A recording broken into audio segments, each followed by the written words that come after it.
On est au 6e Pérec de Pirkei Avot. On est dans la Mishnah, dans la première Mishnah au milieu. On avait dit que ceux qui étudient Torah Lishma, qui appliquent la Torah Lishma, étudient les deux ensemble. Si on a fait Lishma, alors on les aurait beaucoup de choses.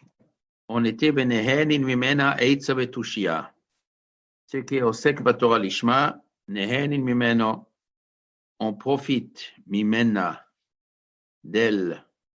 Est-ce que c'est mimenu de lui ou mimena d'elle? D'elle de la Torah. On profite de la Torah eitza, conseil, vetushia, et pouvoir, bina, intelligence, gvura, puissance. On peut puiser de la Torah, on peut profiter de la Torah, c'est-à-dire la Torah enseigne à l'homme, quand on étudie comme il faut, elle donne à l'homme eitza tushia bina gvura sheneemar, car il est dit li eitza vetushia, li à moi appartient eitza conseil vetushia et force. Ça veut dire quoi? À moi. Qui c'est moi? Moi, c'est la Torah. C'est Mishlei, Shlomo HaMelech. Il fait parler la Torah. Il décrit la Torah. Et la Torah, elle se présente. C'est un carte de visite. Shlomo HaMelech, il écrit que la Torah fait une carte de visite. Comment on appelle ça? Quand on cherche un boulot, on fait une curriculum, comme on dit, on raconte un peu qu'est-ce qu'on a fait dans la vie. Alors, la Torah se présente aussi. Vous frappez à la porte de la Torah, vous voulez savoir qui je suis, et bien la Torah se présente. Li eitza, moi j'ai du conseil. Vetushia, tushia c'est du pouvoir. Ani bina, moi je suis la définition de la bina. Donc si tu approfondis la Torah, tu trouves dans la Torah du bina, ce qui fait. Au sek Torah Lishma, il puise de la Torah, après ça se trouve chez ce qui étudie. Ça veut dire qu'on peut étudier la Torah chez l'Olishma. Si on étudie la Torah chez l'Olishma, on ne va pas pénétrer. Hein? On n'entend pas. Si tu ne fais pas l'Ishma, tu ne vas pas profiter. Tu vas connaître un peu, mais ça sera superficiel. Mais si on pénètre l'Ishma, alors là, après, on profite. Eitza Gvura. Ou même Shala, et la Torah donne à l'homme Malchut, du royaume, de la royauté, ou même Shala, et de la domination, du gouvernement. C'est quoi la différence entre Malchut et même Shala? Malchut, c'est Melech, un roi. Même Shala, c'est Moshel, un dominateur. C'est quoi la différence? Normalement, on traduit que Melech, c'est quelqu'un que le peuple reconnaît. Et même Shala, c'est un dictateur. Quand les frères, ils ont dit à Yosef, Hamaloch, Timloch Aleinu, Imashol, Imshalbanu. Qu'est-ce que tu veux exactement, toi, Yosef, que tu t'habilles avec cet habit? Est-ce que c'est Hamaloch, Timloch Aleinu? Tu crois que tu vas être le roi sur nous? Ou Mashol, Timsholbanu, ou tu vas être un autre Moshel? Il y a deux phénomènes. Est-ce que toi, Yosef, tu crois que tu seras le Melech, c'est-à-dire on va te nommer roi, on va te reconnaître comme roi? Eh bien, tu as bien rêvé. Au Machol, im Sholban, ou peut-être tu veux faire une dictature, tu veux prendre le pouvoir contre notre gré. Je crois que tu as le pouvoir de nous soumettre contre notre gré. Ici, la Mishnah raconte, venotenet lo malchut ou même shala. Et la Torah donne à ceux qui font Torah Lishma aussi la royauté, aussi même shala. Ça veut dire, ce qui va commander au peuple, d'un côté, les gens ils vont l'accepter. Il sera le roi, il a du malchut. Bien sûr, c'est pas marqué, il sera le melech, mais il a du malchut. Il y a melech. Melech, c'est un homme avec une fonction bien définie. Malchut, c'est pas un homme. Et c'est pas une fonction bien définie. Malchut, c'est la royauté. Ça veut dire qu'il a des caractéristiques, il a des qualités, il a de la réussite de ce que normalement appartient à un melech. Ça veut dire que les gens vont le suivre. Un roi commande, le peuple le suit. Et l'homme qui l'entoura les chemins, la Torah lui donne Malchut, va faire d'une sorte que les gens ils vont le suivre. Mais en plus, elle donne même Shala. Des fois, les gens ne veulent pas suivre, mais ils pourraient s'imposer. La Torah donne une force que même si les gens ne sont pas contents, le Osek Torah Lishma, il l'oblige, il dit, il faut faire comme ça, il peut les obliger. Avec quelle force il peut obliger? Est-ce que la police va l'écouter? Peut-être. Peut-être le roi ou le Moshel, il va donner la police à la disposition du Chacham. Il va dire, si le Chacham il a dit, vous devez faire comme ça, vous êtes obligé de faire comme ça, sinon j'amène la police. Là aussi, ça peut être vrai. Si le roi il est mitpael, si le roi il se soumet à ce que le Chacham dit, ou ça peut être autrement. Des fois, un Chacham il peut faire un cherem, il peut faire un nidouille. Il y a le pouvoir de forcer les gens. Il y a tout un masechet dans Moed Katan, nidouille, shamta, aujourd'hui ça n'existe pas, on ne le fait pas. À l'époque de la Gemara, à l'époque du Tanakh, un Bedin, un Chacham, il peut exiger aux gens de se comporter d'une certaine façon, avec une immense puissance. C'est marqué dans le Parshat Bechukotai. À la fin de Bechukotai, il y a un pasuk. Ach kol cherem asher yochara min ha'adam. Tout cherem asher yochara min ha'adam. Mot yumat. Lo yipade, mot yumat. Tout cherem sur un homme, lo yipade, on ne peut pas racheter. Mot yumat, il doit mourir. C'est un pasuk qu'on ne sait pas à première vue qu'est-ce que ce pasuk veut dire. Rashi donne à derech hadrash, la Gemara, ce qu'est la Gemara doresh et ce pasuk. Mais quel est le pshat du pasuk? Alors Ramban explique le pshat. On voit beaucoup de fois dans le Tanakh que les rois ou les batédinim, ils ont pris des dispositions sur certaines choses qui ne sont pas marquées dans la Torah. Mais ils ont quand même pris des décisions afin que le peuple se comporte d'une certaine façon, et ils ont dit, ceux qui ne nous écoutent pas, ils méritent la mort. Il y a une histoire de Yavesh Gilad, à la fin de Sefer Shoftim, quand il y avait la guerre contre les Binyamin, la tribu de Binyamin, toute une histoire, à cause d'un scandale, et à la fin de la guerre, c'est marqué que le Beth Din a dit, il ne faut plus se marier avec les gens de Binyamin. Il faut que tout le monde vienne jurer. On va jurer, on va mettre au Kherem celui qui donne sa fille à une tribu de Binyamin. Tous les Juifs sont venus, sauf un village, Yavesh Gilad. Il y a un peuple qui dit, nous, on ne vient pas, on s'oppose, on n'est pas d'accord avec ce Kherem, on ne vient pas. Le texte, il dit, ils ont dit quoi? Les gens de Yavesh Gilad ne sont pas venus, ils méritent la mort. Parce que c'est un Kherem du Tzibour. Un Kherem. Le Bedin a un pouvoir d'imposer des choses.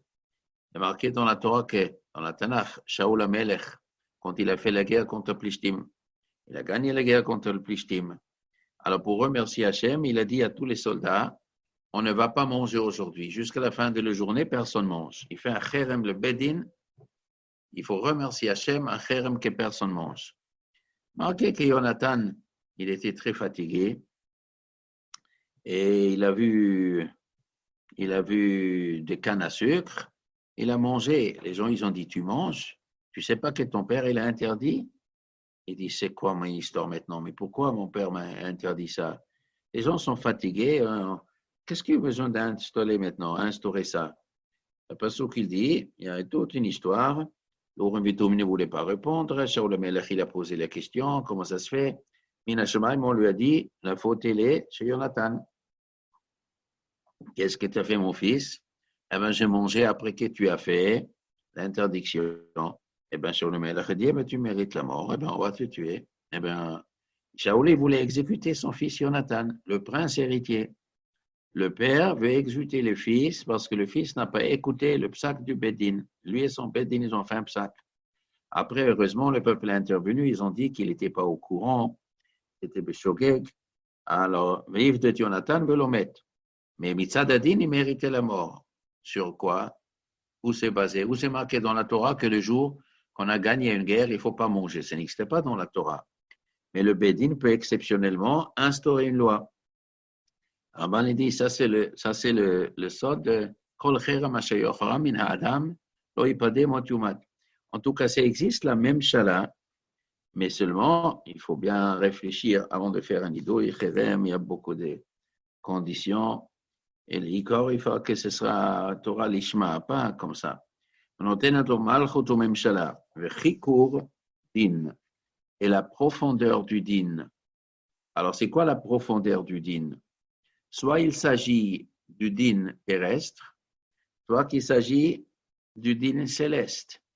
Ça veut dire terrestre, ça veut dire que s'il y a deux personnes qui se disputent, eh ben, il faut que le Déhan sera assez intelligent pour trouver qui ment, qui dit la vérité.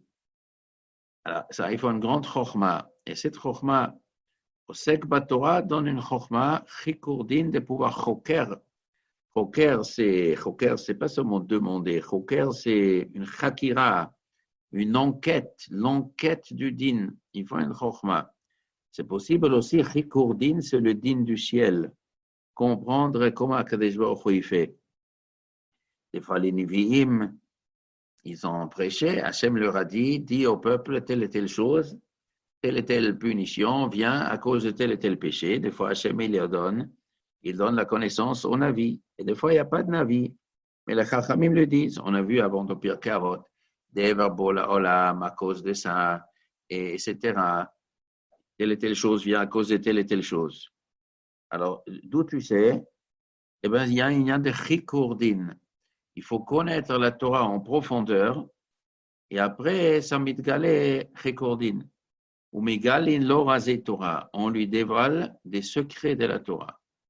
Alors, qui est-ce qui lui dévoile? Megalin lo. On lui dévoile des secrets de la Torah. Alors, dans la Zohar, c'est connu, il y a beaucoup de Chachamim, Tanaïm, Amoraïm, pas de Nivim, ça c'est pas shoot. Et même après Tanaïm, Amoraïm, ils ont reçu des Giloïm Minashamayim, jusqu'à 300 ans aussi.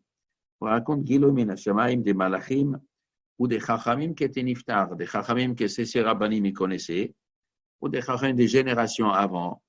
Quelqu'un les aurait, que le Rambam ou le Rashba ou le Rabbeinu Yonah, ou qu'un Tane ou un amour, un mitgalé, un Chacham, il lui mégalé, rasé Torah. Il y a des Sfarim qui racontent sur des grands Chachamim beaucoup de choses, mais Galin lo rasé Torah, des secrets de la Torah. Alors ça peut être, Mamash, il voit un Chacham dans le rêve, il lui raconte un secret, ou non, il ne voit rien de tout. Mais au milieu de l'étude, plaf, d'un coup, il comprend. Il étudie Torah Lishma, d'un coup, il a une idée, il ne sait pas d'où ça vient. Ça vient, ça naît du ciel, que Menachemaïm, un malach, il a publié, il mérite cet homme-là qu'on lui mégalé, et l'homme, il trouve dans la Torah le secret de cette Torah. Au Megalinlo, on lui dévoile rasé Torah. Menaase que Mayan Hamid Gaber. Et cet homme-là, il devient comme une source. Hamid Gaber. Midgaber, ça veut dire qu'il grandit de plus en plus. Il y a de d'eau qui jaillit de la terre. Midgaber, plus et plus. Pas comme une source d'eau, pas comme un puits d'eau. Il y a de l'eau dedans. Tu puises et ça diminue. Ou non, ça ne diminue pas. Tu puises et ce qui manque, tu remplis. Non, Maïna Midgaber, c'est autre chose.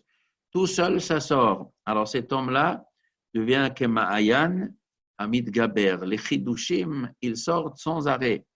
Ou que Nahar, c'est comme un fleuve qui ne s'arrête pas. C'est quoi la différence entre Ma'ayan et Nahar? Le Nahar, il va loin. Le Ma'ayan, c'est sur place, ça jaillit. Et après Nahar, c'est le fleuve qui coule, chez Posek qui ne s'arrête pas. Pourquoi il ne s'arrête pas? C'est-à-dire quoi? Pourquoi tu veux que ça s'arrête?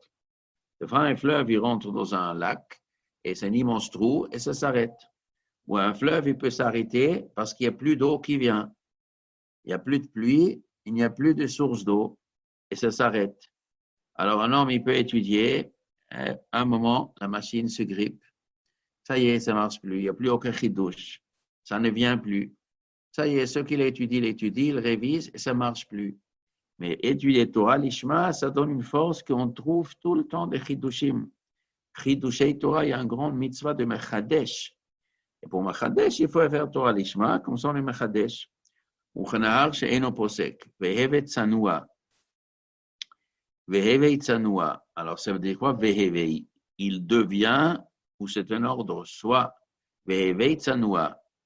Mais il faut de la tsniout. Il faut la discrétion. Ça veut dire quoi? Avec toutes ces qualités, il ne faut pas crâner avec. Il ne faut pas chercher que les gens remarquent les qualités. Vehevei tsanua. Et la Torah Lishma aussi fait que l'homme est tsanoua. Il n'a pas besoin de le montrer. Il devient tsanoua, ve'erech ruach. Et aussi, il a beaucoup de patience. Ça lui donne de patience de ne pas s'énerver contre les gens. Mochel alel bono. Et il peut même pardonner quand on lui fait honte. Et qui va lui faire honte?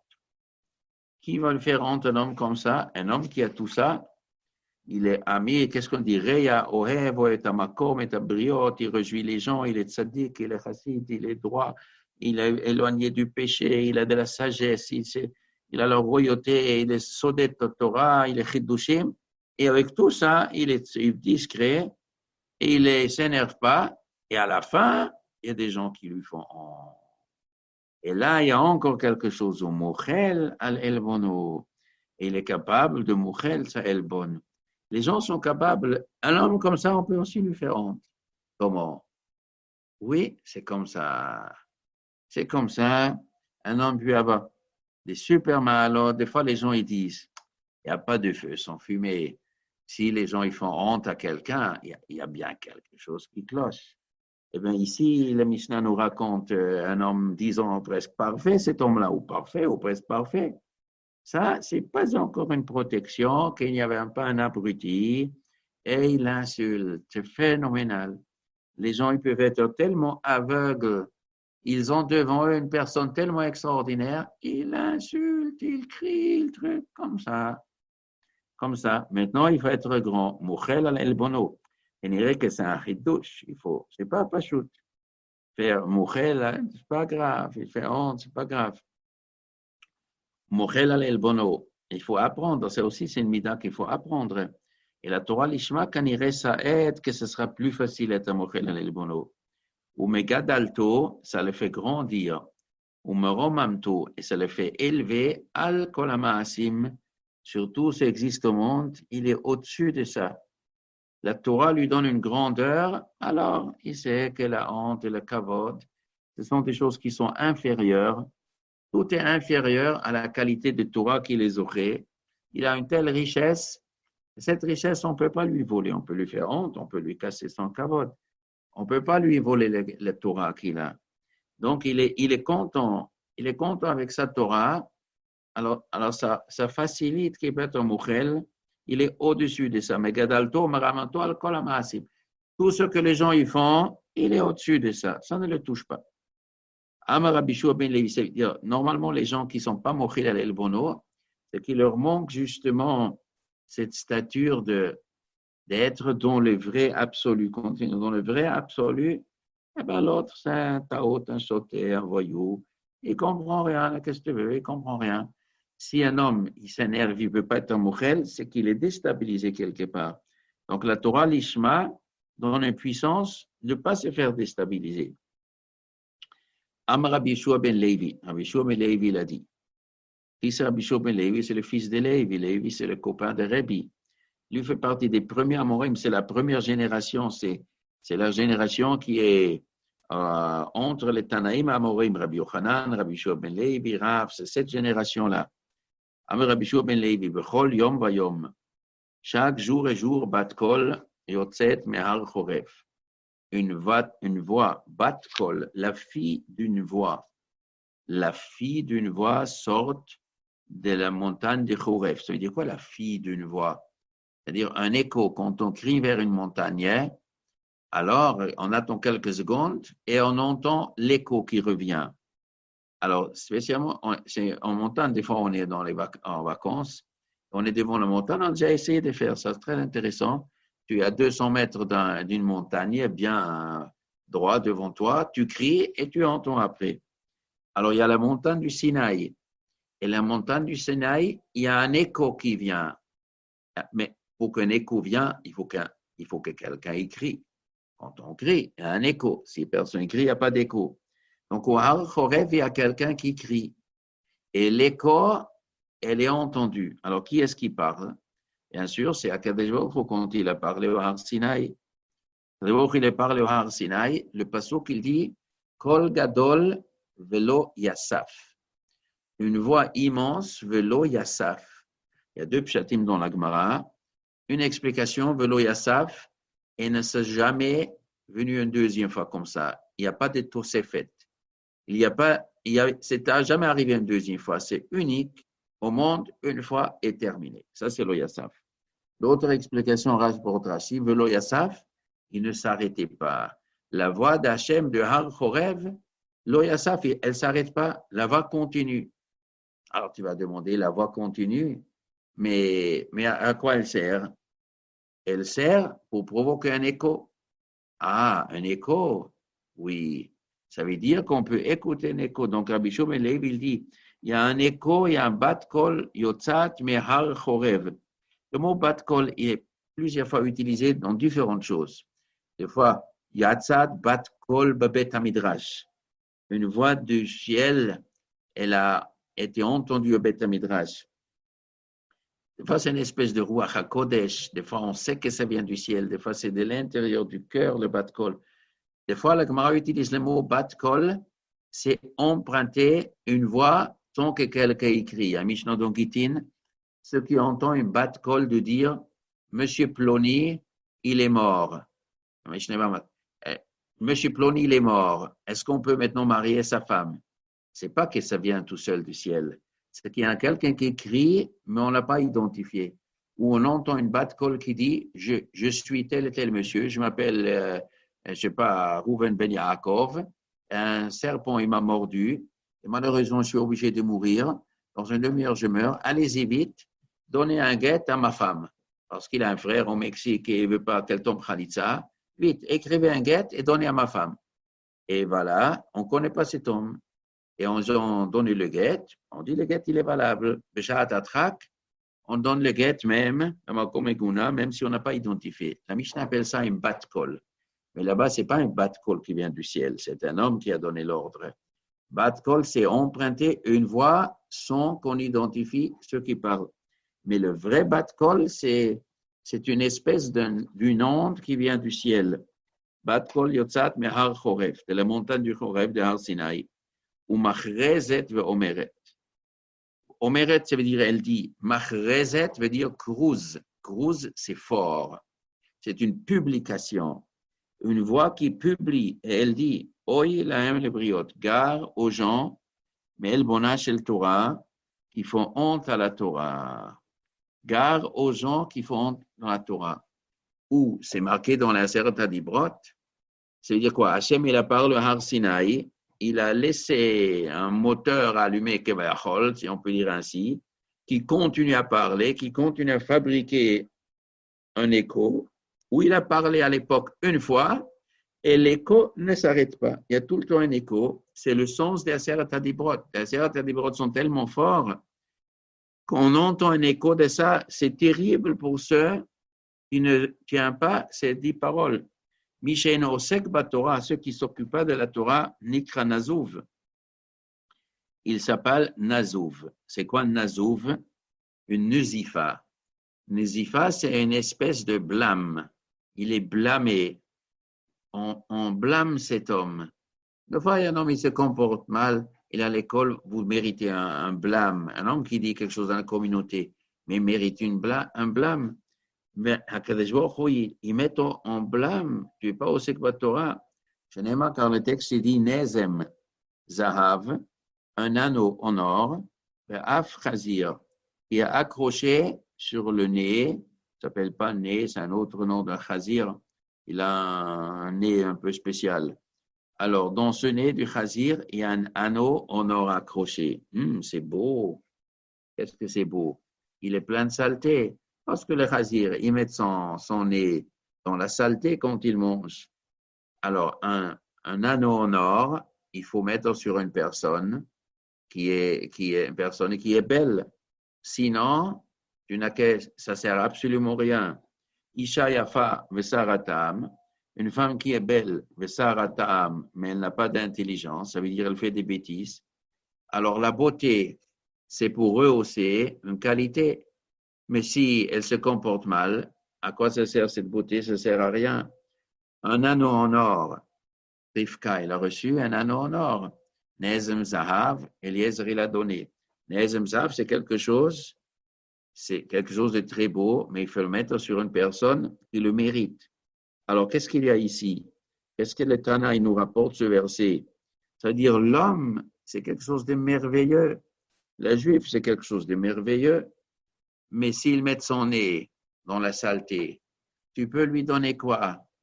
Tu lui donner une grande neshama à la place qu'avec cette neshama, il étudie la Torah, il est au sek Torah, il applique la Torah. À la place de ça, il fait des bêtises, il perd sa vie avec des ch'touillottes. Alors, à quoi ça sert sa neshama? Un anneau en or sur le nez d'un chazir. C'est dégoûtant. Hachem dit, mais j'ai donné une grande neshama à l'homme pour qu'ils font des bêtises. Cette grande neshama, elle est faite pour qu'on ait au sek Torah. Omer, le pasuk, il dit, Vahaluchot maase elokim heima. Et les luchot sont l'action, sont l'œuvre divine. C'est pas une œuvre normale, c'est Hachem il a fabriqué. Mais où Hachem il a fabriqué? Quel est le chidouche? Tous les arbres, tout Hachem il a fabriqué. Non, tout Hachem il a fabriqué, mais il a fait des délégués. Il a créé le premier arbre, hein? Il a créé un malach, et ce malach il dit à l'arbre pousse. On dit en lechokol esef ve'esef ba'aretz, she'en lo malach b'shamayim, ve'omer lo gadel. Chaque herbe sur terre, elle a un ange. Cet ange dit pousse. Chaque arbre, il dit pousse. Chaque animal, il a un malach qui lui dit pousse. Le Rambam explique ce malach, c'est la nature, c'est un malach. La nature, c'est un ange.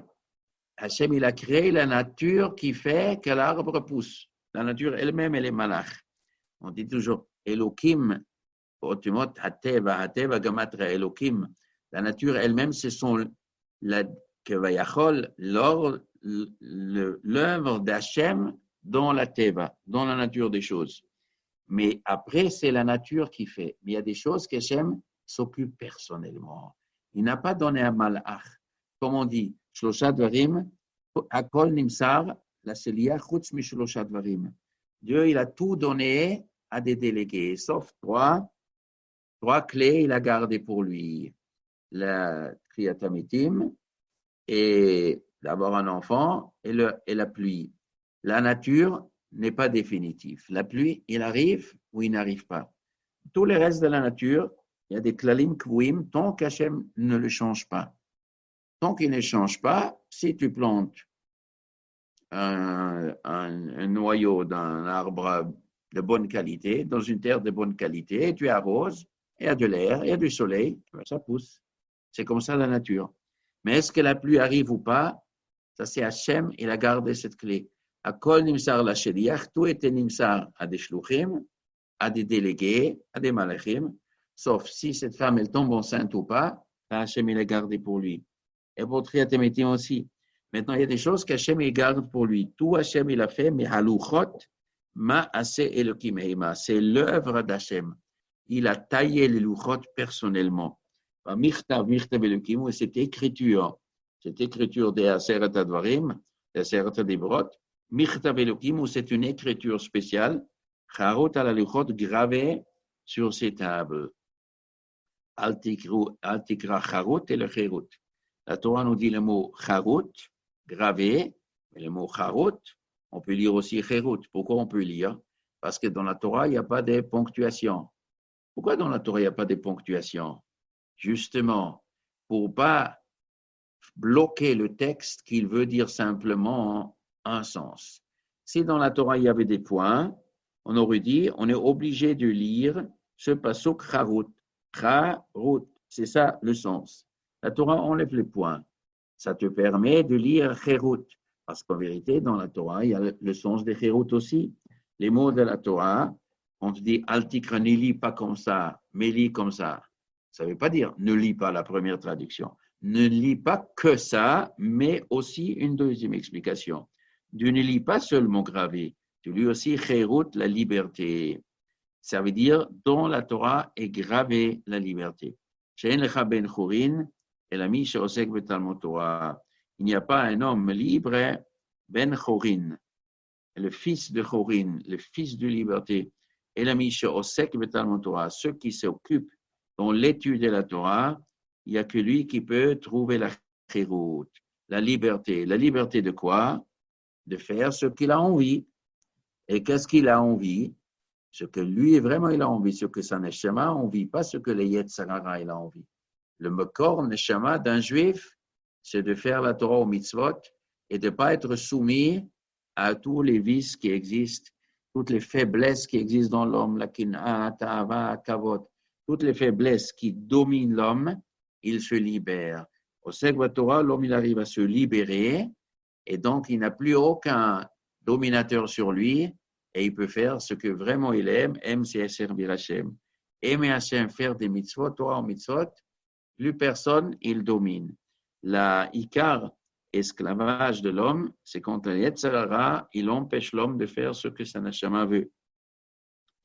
En lecha ben chorin el mi she'osek betalmud Torah. V'chol mi she'osek b'Torah tadir, harezeh mitaleh.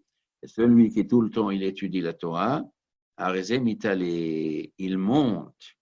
Shenemar, comme le texte dit, umimatana nachaliel, umenachaliel bamot. Ce verset, il est marqué dans le chanson que les Juifs ont chanté, Az yashir Israël et yashir azot ali be'er enola, be'er chafu asarim, karu nediv ha'am b'mchokek b'mishnotam, umimatana nachaliel. C'est le chanson de Myriam, de Aaron et de Moshe, et de Aaron et de Nesiim et de Chachamim.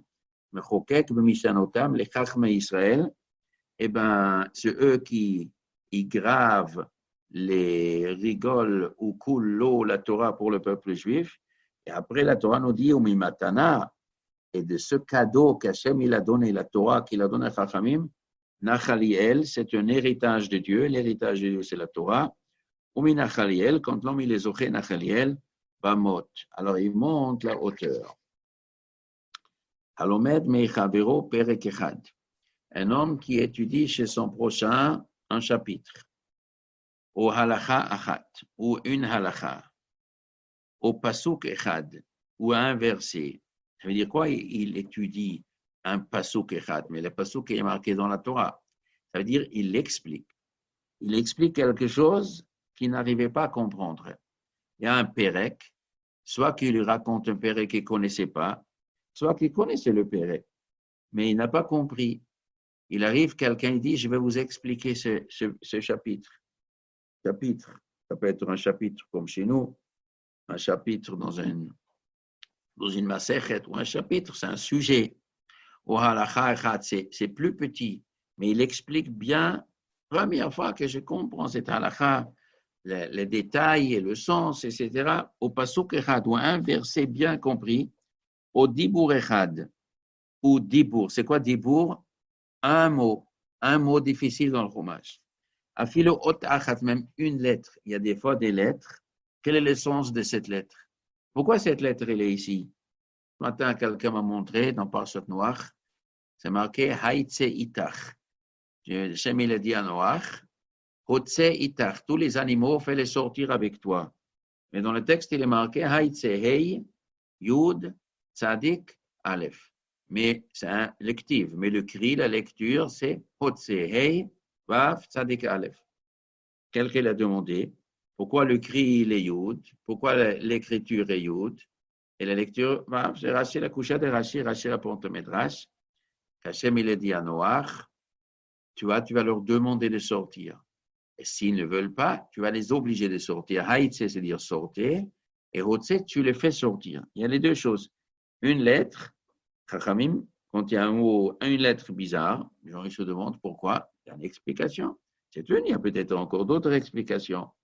Au dibour echad, ou filo otecha, tu lui éclaires une lettre, tzarich linhog bo kavod, il faut respecter cet homme-là. C'est-à-dire, il mérite du kavod. Pourquoi il mérite du kavod? parce qu'il t'a expliqué une lettre. Et alors? Alors, il m'expliquait une lettre. Mais une lettre de la Torah, ça vaut 1 million. Donc, il t'a donné 1 million. Quoi, un mot entier t'a expliqué. Alors, tu as reçu 10 millions. Quoi? Une halakha, c'est 100 millions. Quoi, un chapitre entier, c'est 1 milliard. Il t'a donné 1 milliard.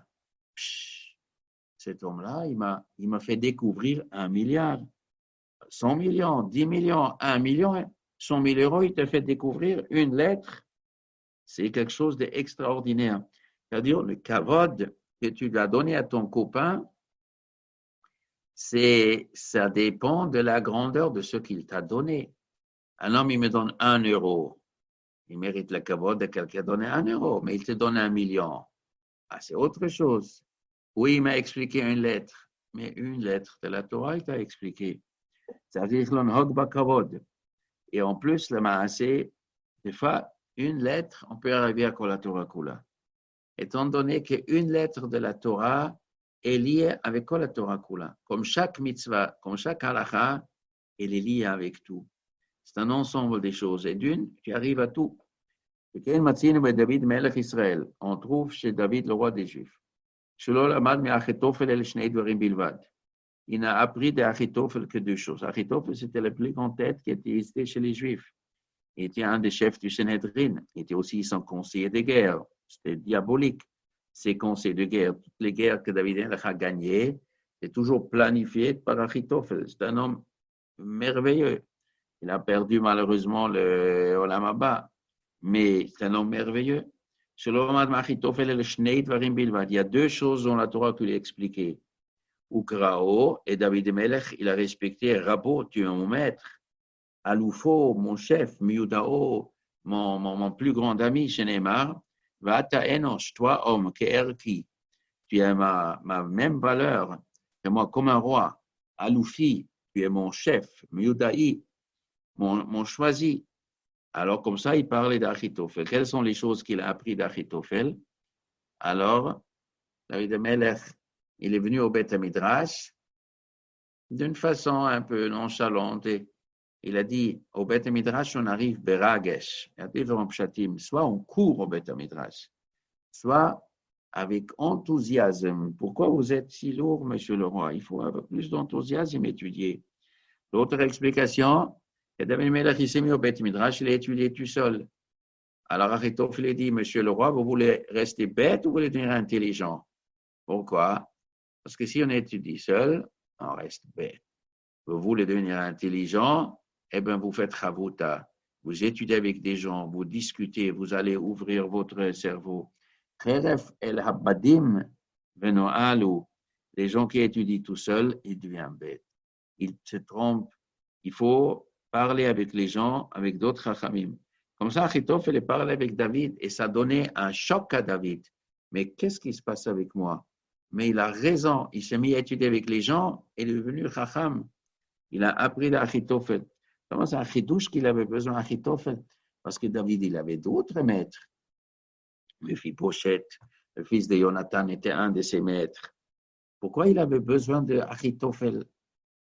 Parce que à chaque maître est destiné à qui il doit enseigner. Il y a des choses, comme la Gemara nous raconte, des fois un homme, il doit guérir, c'est fixé au ciel, il doit guérir avec ce médecin, avec ce médicament. Et tant qu'il ne trouve pas ce médecin, ça ne marche pas, parce qu'il y a des klalim au ciel, lui, il a ce srout de faire ça. La Torah aussi, cette partie de la Torah, eh bien, c'est ça, lui, c'est le maître qui doit t'expliquer. Pourquoi c'est comme ça? Ça, c'est le secret du ciel, comme toujours. Et pourquoi lui, c'est un homme, lui, c'est une femme, et pourquoi lui, c'est une banane, et pourquoi lui, c'est une pomme, et pourquoi l'autre, c'est un cerf, et lui, c'est une étoile. Pourquoi l'étoile ne peut pas dire, je voulais être une banane? Pourquoi la pomme ne peut pas dire, je voulais être un tigre? Pourquoi l'homme ne peut pas dire, je voulais être une femme ou le contraire? Ça, c'est le secret qu'Hachem, il a besoin de tous les acteurs au monde, et à chacun, il a attribué un rôle. Lui doit être le maître de lui doit comprendre ça de lui. Eh bien, ces choses-là, il devait apprendre d'Achitophel. Et les choses sont un Kal Vachomer. Ouma David Melech Israël, si déjà le roi des Juifs, donc le roi des Juifs, il est au-dessus de tout le monde, donc tous les gens sont inférieurs. Donc, le roi, il donne du grand kavod à quelqu'un. Comment? Tout le monde, il est inférieur. Comment? Selon le Machitophel Shnei Bilvad, il a appris de lui que deux choses. Terao, quand même, il a appelé Rabo, Alufo, Miudao. Alors, Med Mecharabo, Perek Echad, ceux qui apprennent de son copain, pas de nom inférieur à lui, égal à lui. Perek Echad, ou Alacha Echad, au Pasuk Echad, au Dibur Echad, afilo Olachat, même une lettre. Alachat Kama Vekama, Shetzarich Linhok Bokavod. Il faut lui donner du respect. Il t'a expliqué, il te fait découvrir un merveille. Vein Kavod et la Torah. Le Kavod, le vrai Kavod qu'un homme mérite, c'est grâce à la Torah. Parce que c'est la Torah qui mérite le Kavod. C'est à la Torah qu'il faut donner des Kavod, pas aux hommes. Il faut donner Kavod à la Torah. Qu'est-ce que c'est l'homme mérite le Kavod? Quand David Melech il a appelé Achitophel mon maître, Aloufo, tu es mon maître, c'est la Torah qui en lui, Achitophel, connaissait quelque chose de la Torah que David ne connaissait pas. Tu dois respecter la Torah en lui. La personne, c'est pas très important. Un homme, Kol Adam Kosev, l'homme lui-même. Mais la Torah qui en lui, il faut respecter. Kavod et la Torah, ce n'est pas. Kavod, Chachamim, Inchal, ou les Chachamim, ils méritent le Kavod, c'est parce que la Torah mérite le Kavod. Ou Tmimim, Inchalu Tov, les gens qui sont Tmimim, ils vont hériter le bien. C'est quoi le bien? Ve'en Tov et la Torah. Ils vont hériter le bien. Ve'en Tov et la Torah. Il n'y a pas de Tov qui est la Torah. Il y a des couchottes sur ça. Beaucoup de monde pose des questions. Il y a beaucoup de fois, tu vas au magasin et il est marqué que ce gâteau, il est bon. Ou Coca-Cola, il est bon. Comme ça, il est marqué, me fourrage dans la publicité. C'est un peu un couchat sur la Mishnah. Alors, la Mishnah dit En Tov et la Torah. Tov, c'est seulement Torah. Alors, comment lui peut dire que le gâteau, il est bon? C'est un grand couchat. Alors, une des deux. Ou il faut effacer la Mishnah, ou l'autre, il fait une fausse publicité. Ou c'est un mot emprunté. Ils utilisent un mot. On dit Tov, il est bien. Ce miel, il est bien. Ce miel, il est bien. C'est un mot emprunté. Mais dans le fond, un Tov et la Torah. Le vrai Tov, ça c'est le vrai. L'autre, c'est un peu loin. On l'appelle comme ça, il y a quelque chose de bien. Bon, ce n'est pas la fausse publicité, parce que quand il dit le miel, il est bien, il veut le dire vis-à-vis de quelque chose qui est encore pire que lui. Bon, Ténéma, car il dit, il est kartov natati lechem torati atazovu. Les kartov, un bon objet, une bonne prise, je vous ai donné. Torati alatazovu, ma Torah, ne l'abandonnez pas. Kachidar kashel Torah. Ça, c'est la nature de la Torah, c'est-à-dire la nature pour l'acquisition de la Torah. Pat bamelach tochel, eh bien, tu mangeras du pain avec du sel. Umaim bamsura tishte, et de l'eau avec une cruche en argile tu bois. Voilà, rastishan, et sur la terre tu dors. Vechayetzar tichye, et une vie avec des douleurs tu vivras.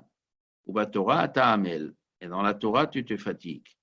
Vimata oseken, et si tu fais ça, ashrecha betovlach, heureux pour toi, bien pour toi. Ashrecha ba'olam hazeh, heureux pour toi dans ce monde, betovlacha l'olam haba, et bien pour toi olam haba. Alors qu'est-ce qu'il est en train de dire?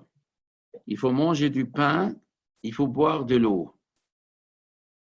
Et quoi? On n'a pas le droit de manger des pommes de terre, on n'a pas le droit de manger la viande. Qu'est-ce qu'il veut dire? Voilà, il ne faut pas prendre ça à la lettre. C'est une démonstration, c'est un cas extrême. Il veut dire, ne cherche pas le grand luxe. Sois simple. Si tu peux avoir plus de luxe et moins de Torah, ou plus de Torah et moins de luxe, sache que ça vaut la peine de se priver. Pas qu'il est obligé de le faire. Si quelqu'un il est riche, moyen, il peut se permettre de dormir sur un lit, il peut se permettre de boire quelque chose de pas seulement de l'eau. Là, il a le droit de le faire. Ce n'est pas une question de droit ou pas droit. Et il y a des Rishonim qui disent, c'est peut-être mieux encore. La Mishnah parle, si tu ne peux étudier que comme ça, si tu veux manger beaucoup, tu es obligé d'arrêter d'étudier, c'est Kedaï de se priver de tout. Mais si tu peux étudier sans se priver, c'est encore mieux. Il y a d'autres qui disent que non, que même si un homme il peut manger beaucoup, c'est Kedaï de. Ça, c'est extrême du pain et de l'eau. Mais jusqu'à ça, c'est une image. Bien sûr, tout le monde décore une image, sauf pour un cas exceptionnel, que c'est Kipchuto. Ça, c'est 1 sur 1 milliard que c'est Kipchuto. Ça veut dire diminue. Il y en a qui disent c'est Kedaï de diminuer, même si on a la possibilité d'avoir le luxe. D'autres qui disent que non. Si l'étude de la Torah, tu peux vivre dans le luxe, tu peux te permettre le luxe si ce n'est pas trop de luxe. On peut. Mais ça, c'est la nature de la Torah. Il y a un sgoula dedans. Il y a un sgoula, tu manges du pain avec du sel. Pourquoi il parle du sel?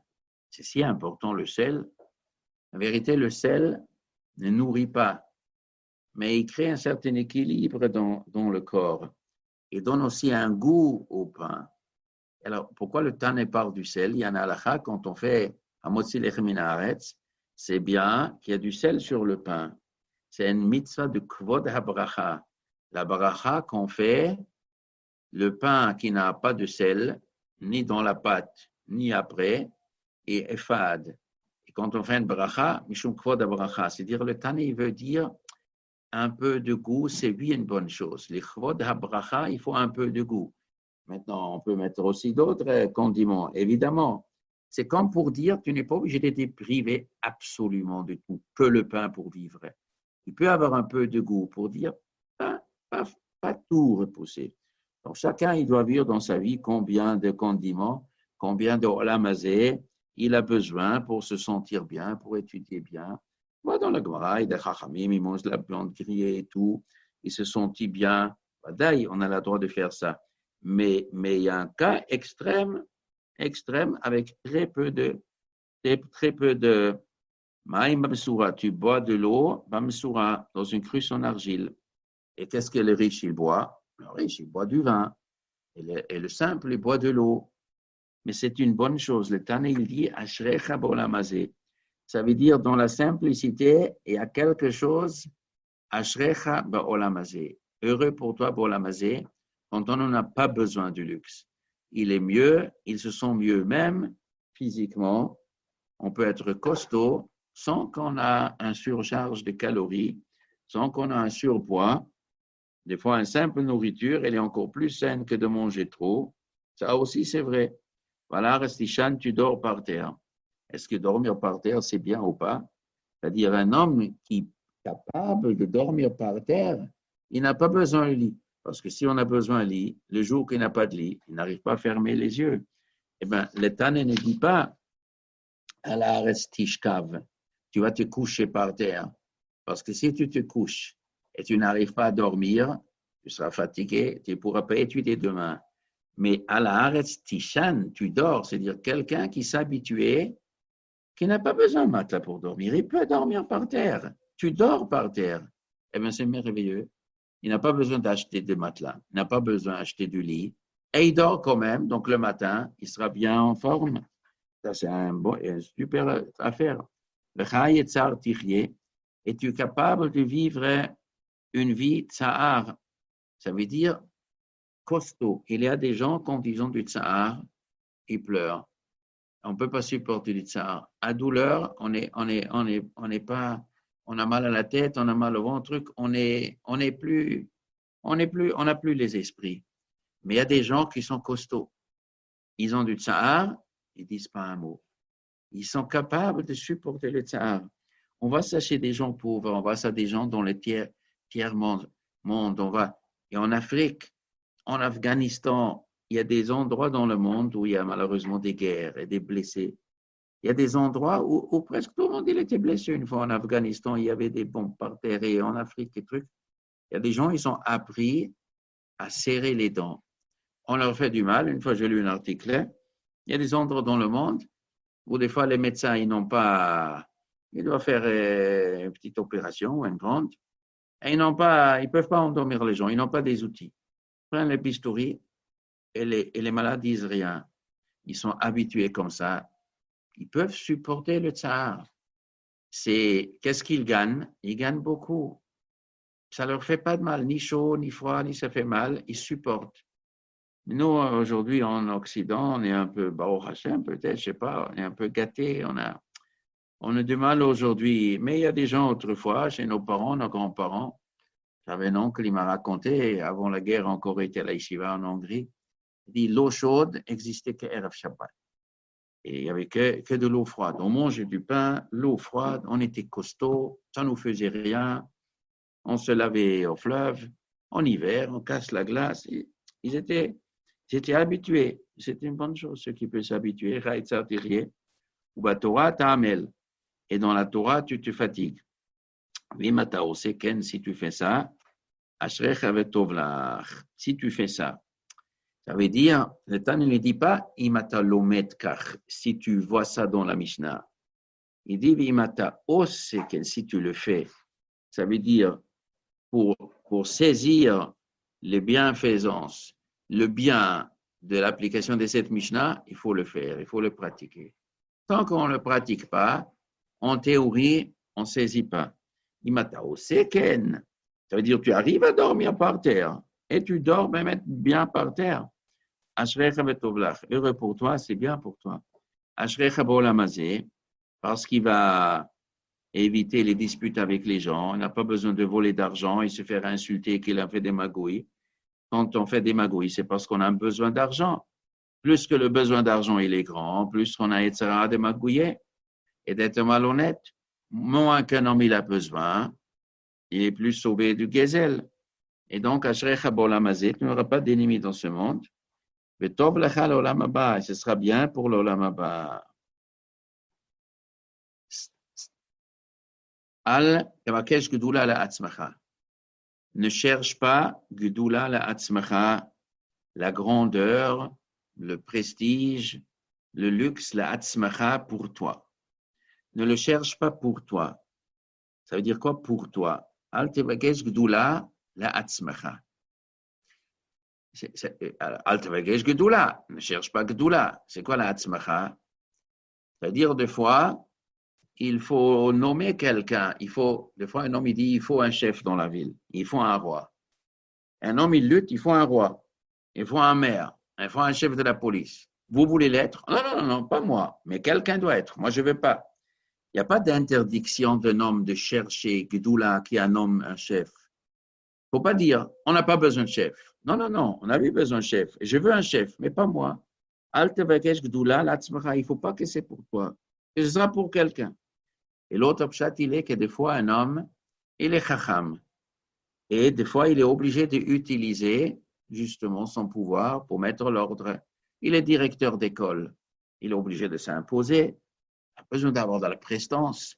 Tu es le président, tu es le rabbin, tu es n'importe quelle kahal, communauté. Si tu es élu, si tu es à la tête, tu es obligé d'avoir une prestance. Mais, al tevagesh gdoula la atzmacha. Ne le fais pas pour toi. Fais-le pour la fonction.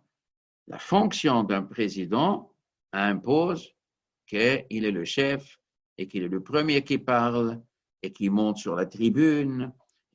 On lui donne une place plus haut, etc. Il a des outils. Un président, le président de la France, il a des outils de s'imposer.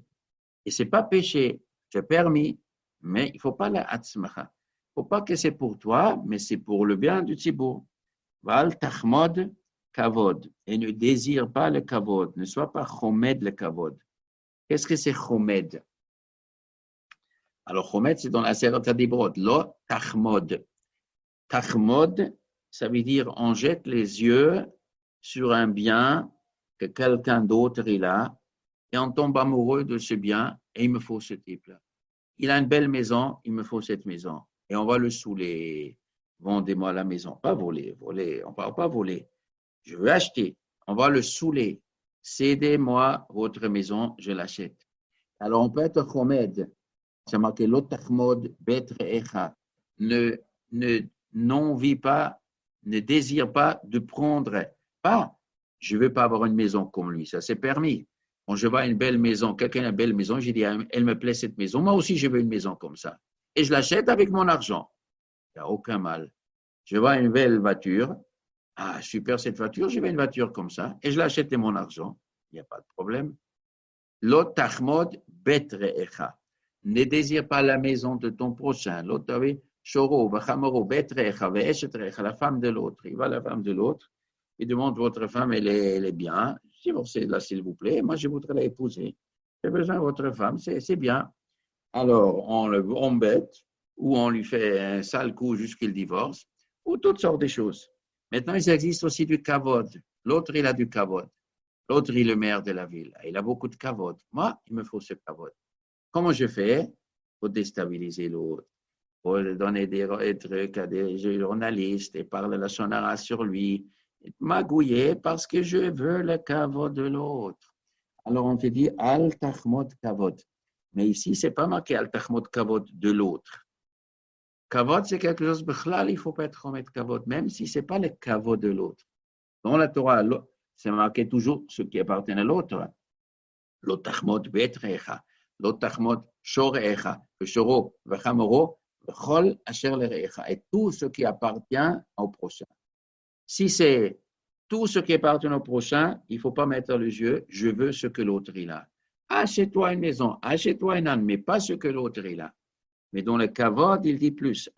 Il parle al tachmod kavod chavercha. Ça c'est vadaï. Pour ça, on n'a même pas besoin de kavod. C'est pas tout à sur la Torah. Parce que la Torah nous dit l'otachmod betrecha vechol asher larecha, et tout ce qui appartient. C'est-à-dire quoi tout? Qu'est-ce que la Torah veut inclure? La Torah nous parle de la maison et du champ et du taureau et avdo, amato. Il y a deux fois dans la Serte des Brotes. La maison et le champ et la femme et le taureau et l'âne et le serviteur et la servante, bechol. Et qu'est-ce que c'est bechol? La voiture. Mais évidemment. Qu'est-ce que c'est dire bechol? Tout ça inclut même le kavod, la kavod de l'autre. Et quand on dit eshetrecha, la femme de l'autre, c'est pas seulement si l'autre est marié avec une femme. Je veux votre femme divorcée là. Imaginez, elle n'est pas mariée. Une jeune fille. Un garçon, il veut se marier avec cette jeune fille. Il dit, je voudrais bien me marier avec vous. Il dit, oui, mais non, merci, mais bon, je cherche un autre chidouch. Mais non, vous n'allez pas me faire ce coup-là. Il va commencer à saouler, jusqu'à qu'elle craque. Elle se marie avec lui. Ah, c'est tombé, il a transgressé l'otachmod. Qu'est-ce qu'il était chomed? Il était chomed, la liberté. Elle a maintenant une liberté, elle est célibataire. Elle a la liberté de se marier avec ce qu'elle veut. Mais elle ne veut pas de toi. Mais moi, je veux vie d'elle. Donc, je vais la saouler jusqu'à qu'elle craque, jusqu'à qu'elle est d'accord. C'est l'otachmod. Saouler les gens, c'est l'otachmod. Il veut te donner ce qui lui appartient. Il donne de plein gré. Il ne veut pas te donner, mais par pression, comme le Rambam m'explique dans les Sefer HaMitzvot et dans le Mishneh Torah, saouler l'autre jusqu'à qu'il donne, c'est ça l'otachmod. Mais pour kavod, le Tana dit plus que ça. Pas seulement ne sois pas chomed le kavod de l'autre. Bechlal al tachmod kavod. Ne cherche pas des kavod. Kavod, c'est al tachmod kavod. Bon, on va arrêter ici.